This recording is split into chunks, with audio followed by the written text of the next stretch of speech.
చూడండి, ఐడిపిఎల్ భూమి కబ్జాపై చర్యలెక్కడా? కళ్ళు చెదిరే కథనం. ముమ్మాటికి మెయిన్ ల్యాండ్ నిర్మాణ సంస్థలు అక్రమాలకు పాల్పడుతుంది. మేడ్చల్ జిల్లా గత కలెక్టర్ ఈ భారీ కుంభకోణంపై ఎందుకు దృష్టి పెట్టలేదు? తొలుత నలుగురు వ్యక్తులపై కలిపి ఒకే ఖాతా నెంబర్ ఇచ్చిరంట. దాని తర్వాత నలుగురికి ఖాతాలు వేర్వేరు నెంబర్లు ఇచ్చారు. ఇది ఎలా సాధ్యం? మరలా ఆ ఖాతా నెంబర్లను మార్చేశారు.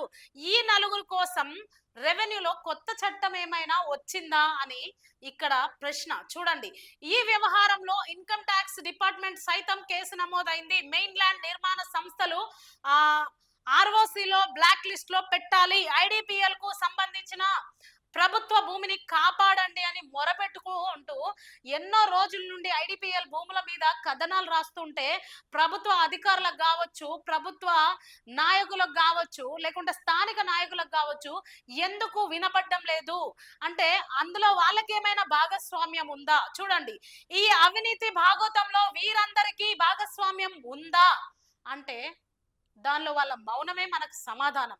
ఒకవేళ భాగస్వామ్యం లేకపోతే ఎందుకు స్పందించడం లేదు, స్థానిక నాయకులు ఎందుకు స్పందించడం లేదు అని చెప్పేసి ఇది ఒక చర్చనీయాంశంగా మారింది.